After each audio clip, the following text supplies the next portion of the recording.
बैजनाथ बैजनाथ धाम कौन कौन गया?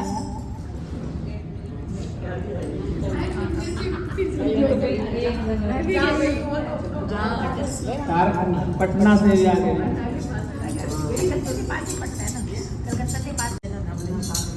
बोल बैजनाथ धाम की। यह ज्योतिर्लिंग बैजनाथ भारत के झारखंड राज्य के देवघर जिले के जेडीहिट रेलवे जंक्शन से 95 किलोमीटर दूर है। बैजनाथ धाम स्टेशन से केवल 3 किलोमीटर पर मंदिर है। शिव पुराण के अंदर जो इसकी तालिका दी गई है उसमें बैजनाथ चिंता मुक्ति यह पद है, जिससे जैसी दीह के पास वाला बैजनाथ शिवलिंग ही वास्तविक बैजनाथ ज्योतिर्लिंग सिद्ध होता है, क्योंकि चिंतामणि इसी स्थल को कहते हैं। भगवान शंकर कंधे पर सती के शव को रखकर जब उन्मत्त की भांति फिर रहे थे, तब इस स्थल पर सती का पिंड गलकर गिर पड़ा। सबका ये भाग का दाह संस्कार यही स्थल पर हुआ, इसलिए इस स्थल को चिंतामणि कहते हैं।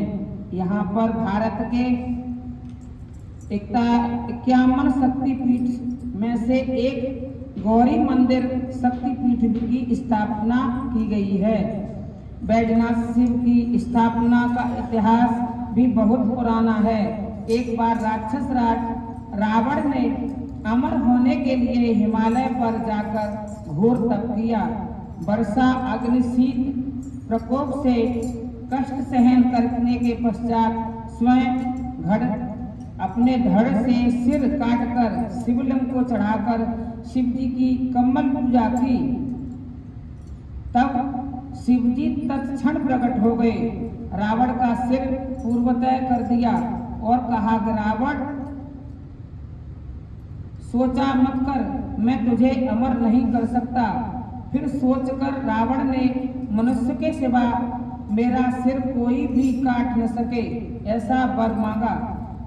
लेकिन भोलेनाथ से यह वरदान ले लेने के बाद शिव जी का ये आत्मलिंग लंका में ले जाने की शिव से आज्ञा मांगी। शिव जी ने अनुमति दे दी, पर कहा कि हे रावण सुनो, यह लिंग बीच रास्ते में धरती पर रखा जाएगा तो वहीं अचल हो जाएगा, फिर तुम ये उठा नहीं पाओगे। रावण शिवलिंग लेकर चल पड़ा। इससे देवगण सोच में पड़ गए कि अब क्या किया जाए। शिव का ये आत्मलिंग रावण लंका में स्थापित कर देगा तो वह अधिक बलशाली हो जाएगा और हम कोई भी इसका सामना नहीं कर सकेंगे। तब गुरु बृहस्पति ने सुझाव दिया और शंकर सुमन गणेश जी ग्वालपाल के रूप में बीच रास्ते पर खड़े हो गए।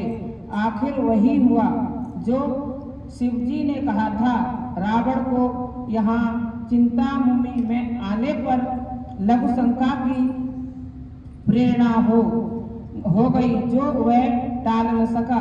ग्वाल बालक को देखकर शिवलिंग इसके हाथ में सौंप कर कहा कि इसे धरती पर मत रखना, मैं अभी ले जाता हूँ। ग्वाल बाल बने हुए गणेश जी ने कहा कि यह बहुत भारी है, मैं आपको 3 बार आवाज दूंगा, 3 बार आवाज दूंगा, पश्चात आपके यही ले लिया तो इसे धरती पर छोड़ दूंगा। इधर रावण स्वयं लघु शंका करने चल दिया। बस फिर गणेश जी ने तुरंत 3 बार रावण को पीछे बुलाकर लिंग को चिंतामणि पर स्थापित कर दिया। रावण ने लौटने पर पूरी शक्ति लगाकर अपने उसे उखाड़ कर न सका। फिर क्या, गुस्से में निराश होकर शिव के लिंग पर अपना अनुष्ट गड़ाकर लंका को चला गया।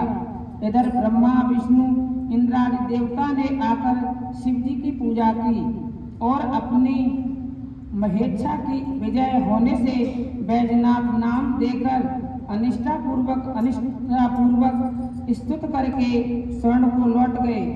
शिव पुराण में यह श्लोक है, अर्थात शिव के प्रत्यक्ष दर्शन कर उसके लिंग की प्रतिष्ठा करके उसे वैद्यनाथ नाम देकर नमस्कार करते करते देवता लोग स्वर्ग को चले गए। इस प्रकार तब से वैद्यनाथ ज्योतिर्लिंग यहाँ चिंतामणि पर उपस्थित वैद्यनाथ मंदिर के घेरे में यहाँ का शक्तिपीठ भी है। यह ज्योतिर्लिंग महान फलों को देने वाला है। इस स्थान की जलवायु बहुत अच्छी है।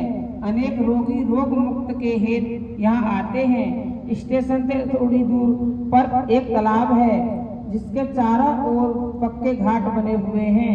तालाब के पास ही धर्मशाला है। यहाँ दूर दूर से सफर जाम चढ़ाने का बड़ा महात्म बतलाते हैं। महोद से यज्ञ कंधे पर कांवर लिए वैद्यनाथ जी जाते हुए देखे जाते हैं। वैद्यनाथ ज्योतिर्लिंग भी दो और कोई है। कोई लोग असली वैद्यनाथ भारत के हिमाचल प्रदेश में पठानकोट से 124 किलोमीटर की दूरी पर कांगड़ा से केवल 27 किलोमीटर दूर वैद्यनाथ ज्योतिर्लिंग है। इसी ज्योतिर्लिंग को वैद्यनाथ ज्योतिर्लिंग मनाते हैं। कई लोगों का यह निश्चित मत है कि परल्या वैद्यनाथ इस वचन के अनुसार परली के वैद्यनाथ की वास्तविक वैद्यनाथ ज्योतिर्लिंग है। इसलिए परली के वैद्यनाथ का भी कुछ परिचय देना उचित जान पड़ता है। भारत के महाराष्ट्र राज्य के मनवाड़ से परभनी स्टेशन से दूर परली ग्राम में वैद्यनाथ उपस्थित हैं। परली गांव नागनारायण पहाड़ी से एक और बसा है। वीरशैव लिंगायत लोगों का यह श्रेष्ठ तीर्थ माना गया है। परली गांव के पास ऊंचे स्थान पर भव्य मंदिर है। भगवान वैद्यनाथ के मंदिर का जीर्णोद्धार शिव भक्त महारानी अहिल्याबाई ने होड़ करके किया था।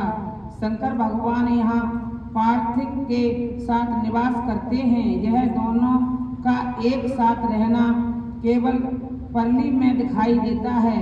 यहाँ महादेव जी को तुलसी और विष्णु को बिल्वपत्र अर्पित करने की अनोखी रीत केवल यह परली में वैद्यनाथ में ही दिखाई पड़ती है। बिना सुर के गणेश जी पहलवान के आसन समान विराज हैं। वैद्यनाथ की लिंग सालग्राम शिला से बनी है।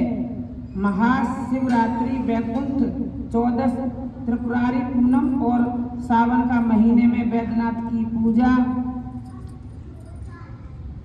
अभिषेक से मंदिर गूंज उठता है। इस परली के तीर्थ क्षेत्र में मार्कंडे नामक तालाब है। सत्यवान सावित्री की कथा से जुड़ा हुआ वट वृक्ष और बटेश्वर मंदिर भी है।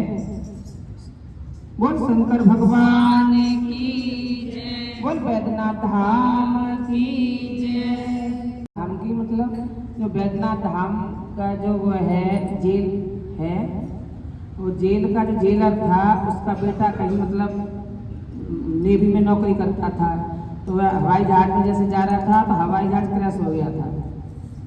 वो तो जेलर का बेटा जैसे एक ही बेटा था तो बहुत ज़्यादा परेशान और बहुत रोने लगा, दुखी होने लगा। तो जेल में मतलब जैसे छोटे मोटे कर्मचारी होते हैं गार्ड वगैरह, तो उन्होंने देखा कि गार्ड रो रहे हैं बैठे बैठे, क्योंकि एक ही बेटा था और सब पता चली कि कोई भी उस हवाई जहाज के क्रैश होने में कोई बचा नहीं है। तो हवाई जहाज में वैसे कोई बचता ना, लेकिन कोई नसीब वाला होता है बच भी जाता है। जिसे कहते ना, जिसको राख है साइयां मार सके ना कोई। तो इसी तरह वो मतलब जेलर रो रहे थे बैठे बैठे। तो गार्ड था तो गार्ड मतलब कहने पूछने लगा, जेलर साहब कैसे रो रहे हो? तो पास में आके वो कहने लगे कि मेरे ऐसे ऐसे एक ही बेटा था और ऐसे ऐसे हवाई जहाज क्रैश होने में मेरा बेटा चला गया।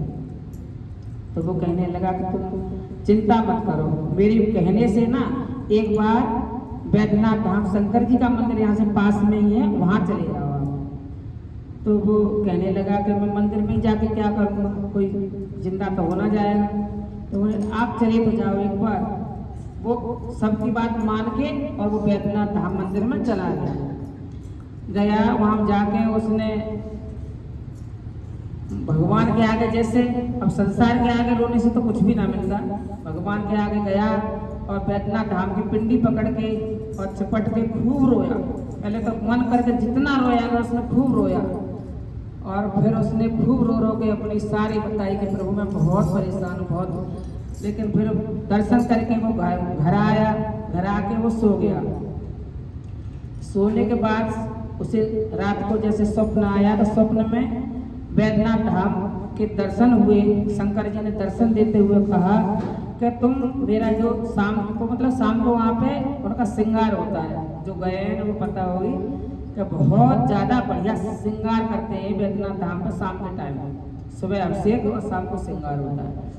और उनका इतना बड़ा मुकुट फूलों से सजा के, फूल का मुकुट जेल से ही बन के आता है उसी दिन से। तो जेलर को बताई कि, मतलब स्वप्न में बताई कि मेरा जो श्रृंगार होगा शाम को, तो उसमें तो फूलों का मुकुट बना के और मुझे पहनाना। ऐसे सपने में आई जैसे उसके सपने की बात उसने सच मान के, और जो जेल में जैसे सुबह ड्यूटी आया, ड्यूटी में आकर उसने जितने भी जेलर थे उन सबको बताई कि मैंने ऐसे ऐसे स्वप्न देखा है। तो बहुत सुंदर सुंदर फूल मंगा के और सुबह उसका मुकुट बनवाया। और फिर शाम को वो जेलर और भी जितने थे उसके कर्मचारी वो सभी वहाँ पे गए और श्रृंगार कराया। जैसे श्रृंगार शाम को होता है 6-7 बजे, 8 बजे, 7 बजे करीब, तो खूब उसमें लाइव उसमें दिखाते हैं। तो वो श्रृंगार के टाइम पर गया, उसने मुकुट पहनाया, मुकुट पहना के और फिर वो चिपट के खूब रोया। खूब रोने के बाद जब घर आया, घर आके फिर सो गया। फिर अगले दिन जब ड्यूटी गया जेल में, तो वहां पे एक तार आया। पहले तार वगैरह ही चलते थे, तार आया तो पापा मैं ठीक हूँ और मैं कल आ रहा हूँ। अब इतनी बात सुनते ही तो उसकी खुशी के कोई ठिकाने नहीं रहे। तो वो कहने लगा ये सच है या झूठ है या किसी ने मजाक किए। तो मतलब कहते हैं ना, जैसे जब तक इंसान को विश्वास ना होता कि जब तक अपनी आंखों से ना देखे। फिर वो अगले दिन उसका बेटा आ गया। बेटा को देखते ही बहुत खुश हुआ, बहुत ज्यादा खुश हुआ।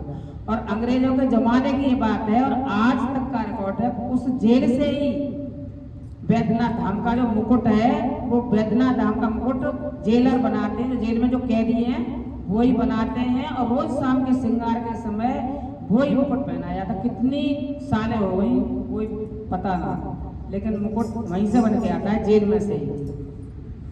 इस तरह से जब बेटा आ गया तो कहने लगे कि जो असंभव काम था वो भी उस भगवान की कृपा से अगर विश्वास करो तो उसकी कृपा से सब पूर्ण होते हैं। बोल शंकर भगवान की, बोल बैद्यनाथ धाम की।